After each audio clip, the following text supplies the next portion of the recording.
नमस्कार मित्रों, क्या आप तैयार हैं एक ऐसी पवित्र यात्रा पर चलने के लिए जहां हर कण में भक्ति और हर हवा में दिव्यता घुली हुई है।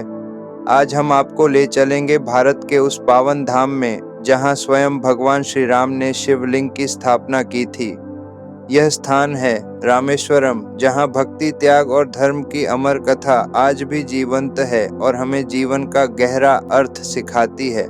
रामेश्वरम तमिलनाडु राज्य के दक्षिणी छोर पर स्थित भारत के 4 धामों में से एक अत्यंत पवित्र तीर्थ स्थल है।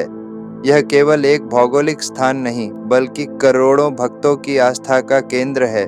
यहाँ स्थित है श्री रामनाथ स्वामी ज्योतिर्लिंग, जो भगवान शिव के 12 ज्योतिर्लिंगों में से एक है।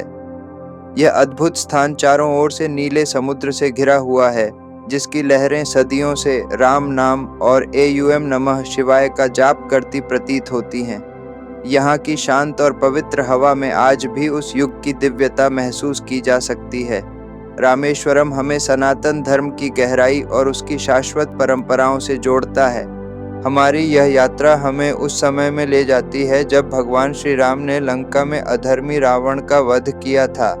रावण एक महान विद्वान और ब्राह्मण था, और उसके वध के बाद श्री राम को ब्रह्म हत्या का पाप महसूस हुआ। यह श्री राम की धर्मपरायणता और मर्यादा पुरुषोत्तम होने का प्रमाण था। इस गंभीर पाप से मुक्ति पाने और अपनी आत्मा को शुद्ध करने के लिए श्री राम ने भगवान शिव की आराधना का संकल्प लिया। उन्होंने निश्चय किया कि वे एक शिवलिंग की स्थापना कर भगवान शिव का अभिषेक करेंगे। यह उनकी विनम्रता और ईश्वर के प्रति अटूट श्रद्धा को दर्शाता है। श्री राम ने अपने परम भक्त हनुमान जी को कैलाश पर्वत पर भेजा ताकि वे वहां से एक पवित्र शिवलिंग लेकर आ सकें। हनुमान जी अपनी तीव्र गति से कैलाश की ओर प्रस्थान कर गए, लेकिन शुभ मुहूर्त का समय निकट आ रहा था और हनुमान जी को लौटने में विलंब हो रहा था। समय की कमी और शुभ मुहूर्त को देखते हुए माता सीता ने अपनी अद्भुत भक्ति और पवित्रता से रेत का एक शिवलिंग बनाया। यह शिवलिंग उनकी शुद्ध भावना और समर्पण का प्रतीक था। उसी रेत के शिवलिंग की श्री राम ने विधि विधान से पूजा की, जिससे उन्हें ब्रह्महत्या के पाप से मुक्ति मिली। जब हनुमान जी कैलाश पर्वत से दिव्य शिवलिंग लेकर लौटे, तब तक श्री राम ने माता सीता द्वारा बनाए गए शिवलिंग की स्थापना और पूजा कर ली थी। हनुमान जी को थोड़ा दुख हुआ, लेकिन श्री राम ने उन्हें समझाया और दोनों शिवलिंगों की स्थापना का निर्णय लिया। यह श्री राम की दूरदर्शिता और सभी को सम्मान देने की भावना को दर्शाता है। एक शिवलिंग था रामलिंग, जिसे माता सीता ने अपनी पवित्र हाथों से रेत से बनाया था। यह प्रेम, भक्ति और समर्पण का प्रतीक है। दूसरा शिवलिंग था विश्वलिंग, जिसे स्वयं हनुमान जी कैलाश पर्वत से लेकर आए थे। यह शक्ति, सेवा और निष्ठा का प्रतीक है। श्री राम ने अपनी महानता का परिचय देते हुए घोषणा की कि पहले रामलिंग की पूजा होगी। उन्होंने यह इसलिए कहा ताकि माता सीता के समर्पण और हनुमान जी के परिश्रम दोनों का सम्मान हो। यही कारण है कि आज भी रामेश्वरम में सबसे पहले रामलिंग की पूजा की जाती है, उसके बाद ही विश्वलिंग की पूजा होती है।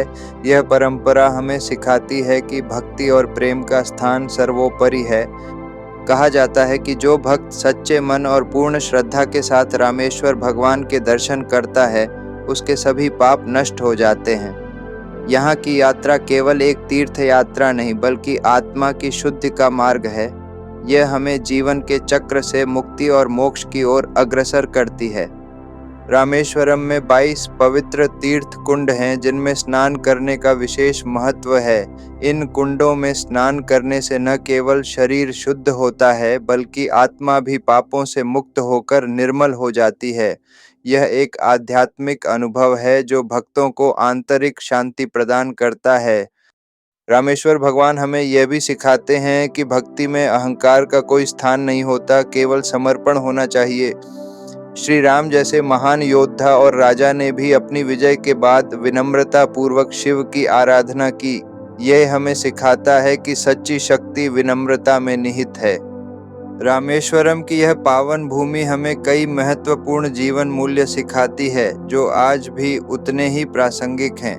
यह हमें याद दिलाती है कि शक्ति से पहले भक्ति जरूरी है। श्री राम ने अपनी शक्ति का प्रदर्शन करने के बजाय पहले भक्ति और धर्म का मार्ग चुना।